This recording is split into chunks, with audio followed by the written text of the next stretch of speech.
Contrary to popular belief, now is actually an exciting time to be fundraising for healthcare innovation. The reason is that there are a greater variety of sources of funding. It used to be the only source was traditional venture capital firms, and those still exist. Large, organized professional firms that have hundreds of millions of dollars to manage and write $5, $10, $15 million checks for companies. And they're there. There are not as many as there were 10 years ago. There's been somewhat of a reduction in them, but the ones that are active today, and there are still plenty around the US and in Europe, are veterans. And that's what you want on your team, in your cabinet, as advisors to the entrepreneurs, besides the money. But there are new sources also. 2 years ago, Congress passed the Jobs Act, which was a remarkable piece of legislation that I think has done more for funding entrepreneurship and growth companies and technology than anything else in decades. It has a feature that allows crowdfunding, and I'm starting to see new models come out of that.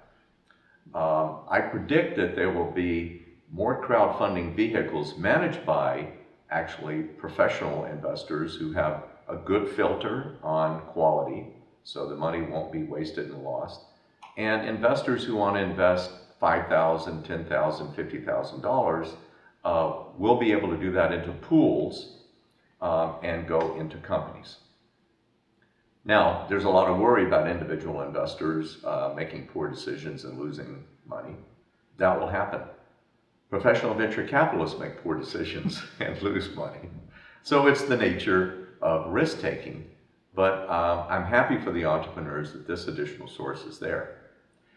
Foundations are also becoming much more active, realizing that just collecting donor money and then funding research and not being very involved in translation wasn't getting them where they wanted. So examples of that are Perkins Foundation, led by Michael J. Fox, Cystic Fibrosis Foundation, and so on. So that's been happening in the drug area where those foundations have been funding clinical trials.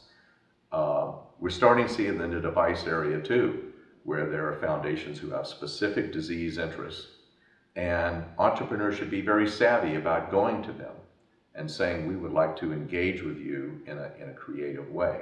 And the foundations are starting to create new models too, being able to make program-related loans or program-related investments, or having an adjunct piece of the 501c3 for that. Seed funding and angels has exploded over the past 5 years.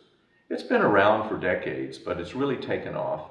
And the reasons are, one, popularity, a lot of success in seed funding companies, and successful models, successful companies with seed investing begets more and more. Wealthy entrepreneurs who've made their money in Google, Facebook, social media, so on, a lot of them are coming to me and other people who've been doing healthcare investing for many years and saying, all right, I made a lot of money. I developed an app. It's not going to make the world a better place. I'd like to do that now. I'd like to get involved. And by the way, if you can point me to a great company doing that, I'll not only invest, I will help them with their digital side of what they need to do.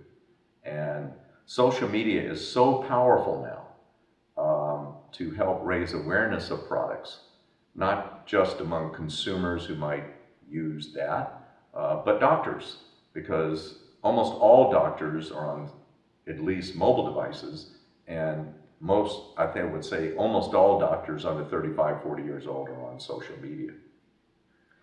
Corporations are getting more involved as well.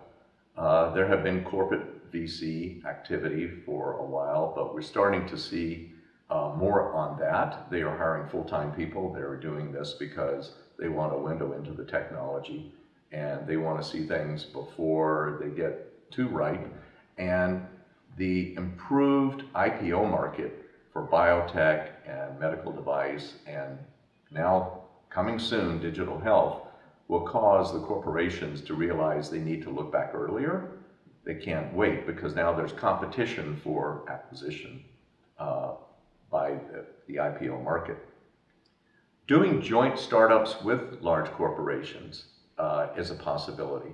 This is happening on the drug side, and I predict this will happen with the large medical device companies too, where entrepreneurs and maybe venture capitalists providing alongside the money from the large corporation are doing a structured funding and then structured liquidity buyout later down the road if things work out, but not too tidied up so that it gives the entrepreneur a chance of big upside. So all this is working together, I think, to the benefit of entrepreneurs.